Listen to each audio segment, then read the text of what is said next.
শনিবার ওয়েবকুপার বার্ষিক সভায় যোগ দিতে যাদবপুর বিশ্ববিদ্যালয়ে যান শিক্ষামন্ত্রী ব্রাত্য বসু। তারপরেই উত্তপ্ত হয়ে ওঠে যাদবপুর বিশ্ববিদ্যালয় চত্বর, যার রেশ চলছে এখনো। শিক্ষামন্ত্রীর গাড়ির চাকায় এক ছাত্রের আহত হওয়ার ঘটনায় এবার পথে নামল অভয়া মঞ্চ থেকে জুনিয়র ডক্টরস ফ্রন্ট। পাশাপাশি বিভিন্ন কলেজের ছাত্রছাত্রী থেকে সিনিয়র চিকিৎসকরাও এদিন মিছিলে পা মেলান। যাদবপুর কাণ্ডের প্রতিবাদে যাদবপুরের ছাত্রছাত্রীদের এই প্রতিবাদের ডাকে সমস্ত সাধারণ মানুষ, সমস্ত স্তরের মানুষ আজ এই প্রতিবাদে নেমেছেন। তার কারণ, যেভাবে শিক্ষামন্ত্রীর কনভয় একটি ছাত্রের পায়ের ওপর দিয়ে গাড়ি চালিয়ে নিয়ে যাওয়া হয়েছিল, তারই প্রতিবাদে আজ এই প্রতিবাদ মিছিলের ডাক দেওয়া হয়েছে। মূলত এই প্রতিবাদে সমস্ত সংগঠনের ছাত্রছাত্রীরা রয়েছেন, তার পাশাপাশি সিনিয়র এবং জুনিয়র চিকিৎসকরাও পথে পা মিলিয়েছেন। শিক্ষামন্ত্রীর পদত্যাগ থেকে সরকারের বিরুদ্ধে গর্জে ওঠেন আন্দোলনকারীরা। ছাত্র সংসদ নির্বাচনের মতো একটা ন্যায্য দাবি, সেখানে বিক্ষোভরত পড়ুয়া, তাদের উপর দিয়ে একটা রাজ্যের শিক্ষামন্ত্রী, মানে লজ্জা লাগে ভাবতে এটা, যে একজন শিক্ষামন্ত্রী তার গাড়ির ধাক্কায় 3 জন হাসপাতালে ভর্তি, একজনের চোখ নষ্ট হতে বসেছে, এবং তিনি কি করছেন, তিনি নাটক করছেন। তিনি বলছেন যে তিনি নাকি আহত হয়েছেন, এরকম একটা ঘটনা দেখানো হচ্ছে। আমরা চাই যে শিক্ষামন্ত্রী এই ঘটনা ঘটিয়েছেন তার পদে থাকার কোনো যোগ্যতা নেই, তাকে পদত্যাগ করা উচিত এবং প্রয়োজনে তার বিরুদ্ধে ফৌজদারি মামলা করা উচিত। কারণ তার গাড়ির ধাক্কায় মরতে বসেছে লোকে, এটা একজন সাধারণ মানুষ যদি করতো তাহলে তার বিরুদ্ধে যে মামলা করা হতো সেটা কেন করা হবে না? সেটাতে শুধু গাড়ির চাকা নয়, বুট পরা একজন শিক্ষামন্ত্রীও বসে থাকে, আর সেই বুট পরা শিক্ষামন্ত্রীর বুটের তলায় একটা শিক্ষার্থীর বুক পাতা থাকে। এই ইমেজটা দেশের জন্য ভালো নয়, রাজ্যের জন্য ভালো নয়। সরকার এই আন্দোলনকে অন্য খাতে নিয়ে যাওয়ার চেষ্টা করলেও তারা যে সফল তা এদিন স্পষ্ট করেন আন্দোলনকারীরা। পাশাপাশি প্রতিবাদের ভাষা আরও তীব্রতর হবে সেটাও জানান তারা।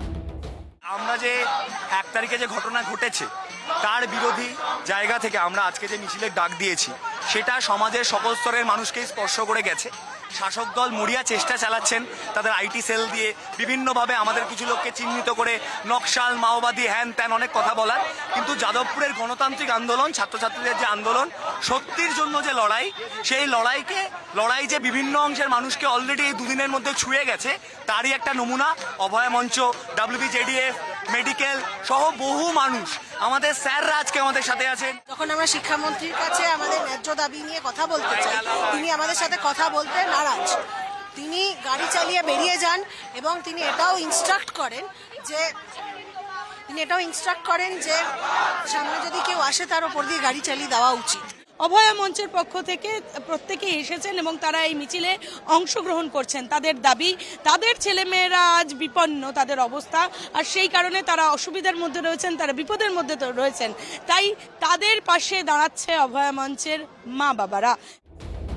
কাদম্বিনী কাণ্ডেও গর্জে উঠেছিল গোটা দেশ। প্রতিবাদে সামিল ছিলেন পড়ুয়ারা। এবার তাদের দুর্দিনে তাদের পাশে সিনিয়র চিকিৎসকেরা। যাদবপুরের বুকেও কিন্তু তাই ওরা চেষ্টা করে যাচ্ছে প্রথম থেকেই। এরকম নৃশংস, নিষ্ঠুর, বিবেকহীন ঘটনা আমরা সাম্প্রতিক অতীতে পশ্চিমবঙ্গের বুকে দেখিনি, যে একজন শিক্ষামন্ত্রী যিনি নিজে শিক্ষক এবং অধ্যাপক, তিনি হচ্ছে ছাত্রদের গায়ের উপর দিয়ে গাড়ি চালিয়ে চলে যাবেন, এরকম ঘটনা কোথাও শুনেছেন নাকি? আমরা যেরকম দেখেছিলাম একজন চিকিৎসকের তার কাজের জায়গা সবচেয়ে সুরক্ষিত, সেখানে তাকে নৃশংসভাবে হত্যা করা হয়েছে। ঠিক এবং আমরা দেখছি ইউনিভার্সিটিতে একজন ছাত্রের ওপর দিয়ে গাড়ি চলে যাচ্ছে। এরকম দিন আমরা কোনোদিন আশা করিনি। আমরা তাই মনে করি যে আমাদের ছেলে মেয়েদের, আমরা অভিভাবকেরা ঘরে চুপ মেরে থাকতে পারি না। আমার ছেলে, আমার মেয়ে যখন এরকমভাবে আক্রান্ত হবে, তখন আমরা তার বাবা মা হিসেবে কিভাবে বাড়িতে বসে থাকতে পারি? তাই আমরা রাস্তায় নেমেছি। শিক্ষামন্ত্রী তিনি হচ্ছেন ছাত্রদের ন্যায়সঙ্গত গণতান্ত্রিক দাবিতে যে বিক্ষোভ, সেই বিক্ষোভরত ছাত্রদের উপর দিয়ে তারা গাড়ি চালিয়ে তার মতো দুঃসাহস, অধ্যত্ত দেখাতে সাহস দেখিয়েছেন। আমরা এর তীব্র প্রতিবাদ জানাচ্ছি। আমাদের কাছে এটা লজ্জার, হতাশার, বিরক্তির।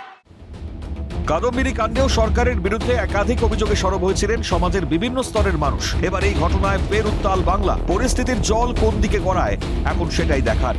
ক্যামেরায় নিখিল দাস, জ্যাকি সিং এর সঙ্গে দীপাঞ্জনা সাউ ও অভিরূপা হাজরার রিপোর্ট, ক্যালকাটা নিউজ।